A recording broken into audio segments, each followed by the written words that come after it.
juste rebondir sur la présentation qui a été faite de la Villa Gaby et noter que d'une certaine façon, elle a été donnée pour des enfants. Et je crois que nous avons tous cette fraîcheur et cette foi que l'on a quand on est un enfant.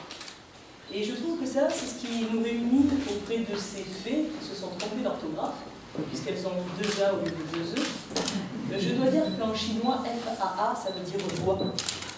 Et donc, d'une certaine façon, je me sens en sympathie avec ces initiales. Alors, c'était d'abord des rencontres de femmes. Et puis, les rencontres de femmes ne sont pas des rencontres cloisonnées, ce sont des rencontres ouvertes sur le monde que nous voyons d'ici, de Marseille. Quel bonheur d'être ce matin à la Villa Gaby et de voir combien cette ville, en tant que femme engagée dans la politique marseillaise, combien cette ville a apporté au monde et à cette zone qui nous regarde, que l'on appelle la Méditerranée, berceau de notre civilisation, où les femmes ont tellement joué un rôle important et où elles continuent encore à se dresser et ont besoin de nous, de l'autre côté de la Méditerranée. Je disais également une maturité pour toi, Sylvie, pour toute l'équipe, parce que j'ai bien entendu que rien n'est impossible. Alors parfois, les femmes, nous échangeons entre nous et nous disons « c'est peut-être difficile, on va peut-être pas y arriver, c'était une période compliquée ». Effectivement, je crois qu'avec l'exemple, j'en parlais tout à l'heure avec la jeune journaliste, l'exemple de cette association, c'est que si tout est difficile, rien n'est impossible. La femme au XXIe siècle, en 2017, la journée internationale des droits de la femme. Pourquoi encore une journée internationale des droits de la femme? Il y a une équation.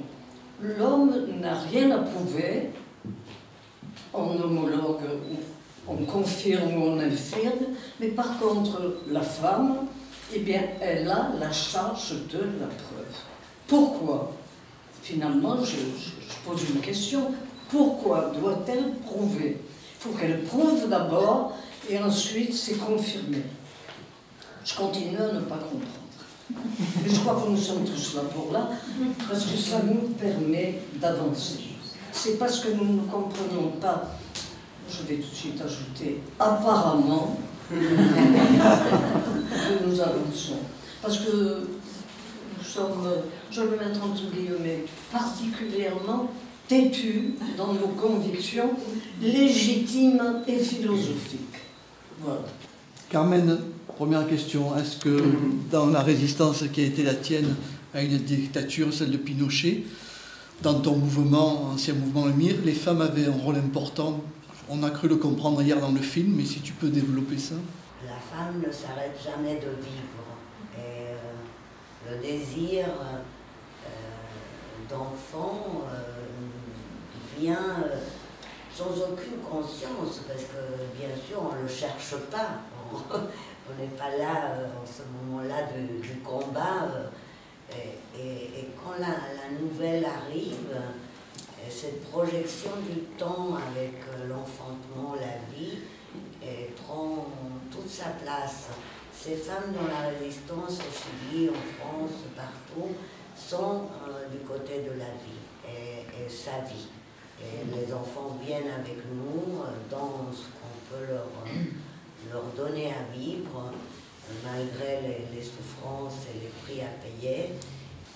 Pourquoi Germaine et comment Germaine? Comment cette rencontre avec Germaine? Donc c'est une aventure qui avance comme ça, qui avance. Et je dois reconnaître que j'en suis très contente parce que la parole de Germaine Tillon, c'est pas n'importe quoi. Franchement, c'est un exemple tellement... Et en même temps, comme c'est pas... Germaine Tillon a écrit beaucoup de livres elle-même, c'est une grande ethnologue, donc elle a écrit énormément de livres. Mais ce qu'il y a de spontané dans ces entretiens, c'est assez particulier, parce qu'effectivement, elle ne cherche pas à faire de la littérature, elle ne cherche pas à faire des théories, elle parle spontanément, au fur et à mesure. Ce que j'ai un petit peu coupé hier, parce qu'il fallait quand même pas dépasser un certain temps, c'est qu'en fait, ce sont des déjeuners. Et chaque fois, Ariane était reçue à déjeuner dans l'appartement de Germaine, et chaque fois, il y a le menu du déjeuner. Alors, je ne les ai pas donnés, ils sont dans le livre, bien sûr, et On en a coupé aussi un peu dans le disque. Et c'était merveilleux parce que c'était d'une sensualité formidable. Moi, j'ai jamais rencontré Germaine Tillon, j'aurais pu, je regrette. Mais en tout cas, j'ai l'impression presque d'avoir vécu ces moments-là avec elle. Alors, on est dans un lieu quand même qui nous offre un horizon infini, vers on ne sait pas quoi. Quelle est votre vision de l'horizon pour la femme? Voilà, j'aimerais avoir votre opinion à chacune. Tu me parles d'horizon, je pense à Bleu Horizon, c'est-à-dire la tenue des soldats de 14-18 pendant la Grande Guerre. 18, c'est la paix, c'est l'armistice. On reproche aux avocats de parler, on reproche aux femmes de parler, on reproche aux Méditerranéens de parler. Et je pense que la parole, c'est quand même quelque chose qui évite la guerre.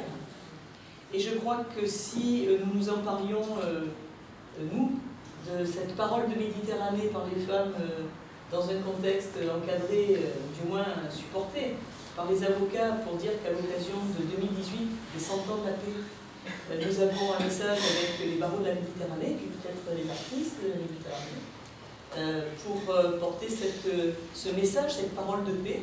Je pense que ce serait un beau pari. S'il y a vraiment une chose pour laquelle j'ai envie de me battre, c'est pour la liberté des femmes. Et je me suis battue, en tout cas j'ai essayé de faire passer ce message, et il est bien passé à ma fille. Aujourd'hui j'ai des petites filles, et je fais passer aussi ce message à celles qui sont déjà assez grandes pour l'entendre, et il passe bien aussi. Et j'ai vraiment le sentiment que chacune d'entre nous est forcément responsable. Hier, Germaine Tillon disait qu'il y avait beaucoup de femmes qui quand même étaient responsables de l'écrasement des femmes à travers leurs fils parce qu'elles les avaient mal élevés. Et j'ai aussi un fils, et je pensais aussi que la manière dont j'ai élevé mon fils, j'avais vraiment envie qu'il soit respectueux de la liberté des femmes, et j'ai l'impression que c'est réussi de ce point de vue-là. On est toutes responsables finalement. L'horizon est très difficile à voir, l'incertain, l'incertitude, et pourtant, on disait hier à quel point la liberté se conquiert, c'est une action, cet horizon de humanité, solidarité, dignité des mots. Et donc, je reprendrai ce que vous avez dit, l'éveil, l'action, l'énergie collective, pour que l'horizon s'ouvre. Merci. Nous avons chacune évoqué pourquoi cet engagement politique et de l'intérêt de cet engagement politique, puisque, après tout, nous pouvons aussi considérer que parfois des femmes n'ont pas forcément aidé la cause des femmes et qu'il faut revenir un peu à la raison. Combien la politique est essentielle? C'est vraiment cette politique qui fait que nos histoires personnelles, nos histoires de femmes, de mères, celles de nos parents, nos grands-parents et de nos enfants, c'est cette politique qui change tout. Donc, si j'ai une vision en 2018, alors il n'y a pas d'échéance, ça tombe bien. Préparez-vous, préparons-nous, préparons les jeunes qui arrivent à ce que des femmes puissent s'engager effectivement dans la cause politique, et notamment pour les échéances qui arrivent. Eh bien, ma vision, c'est que cette année 2018, elle puisse être bleue, elle puisse permettre des engagements d'hommes et de femmes pleins de bonne volonté, qui veulent travailler ensemble, loin de toute humiliation, loin de toute mauvaise considération et de haine. Voilà, alors que nous soyons tous dressés et peut-être encore tous réunis ici, à la Villa Gaby ou Au boulevard des Dames. ou encore au Palais du Pharaon, construit pour la belle Eugénie par Napoléon. Voilà, merci. Je crois aussi au droit naturel. Le droit naturel, c'est la mixité. Et mon souhait, c'est que les femmes soient novatrices, c'est-à-dire qu'elles arrivent à créer dans les délais les plus brefs, parce que ça c'est le droit naturel, une année en mixité, c'est-à-dire hommes et femmes pour construire ensemble et réaliser enfin qu'il ne doit pas y avoir d'un côté le droit des femmes unilatéral, sans qu'on y touche, en ciblant et en titrant les erreurs, mais c'est vraiment en profondeur que j'aimerais que nous partions, nous, et que nous propulsions la mixité, c'est-à-dire que la prochaine rencontre, et pourquoi pas la prochaine, pourquoi pas. On est en état d'urgence, on le disait hier. Il faut sauvegarder l'urgence. Donc soyons ceux, je ne vais plus le savoir, qui vont mettre en place une journée complète, hommes et femmes, en mixité. C'est mon rêve. Mais il ne faut pas se limiter au rêve. Il faut construire, il faut cimenter, il faut faire de l'avant. Donc, partons d'aujourd'hui, pourquoi pas.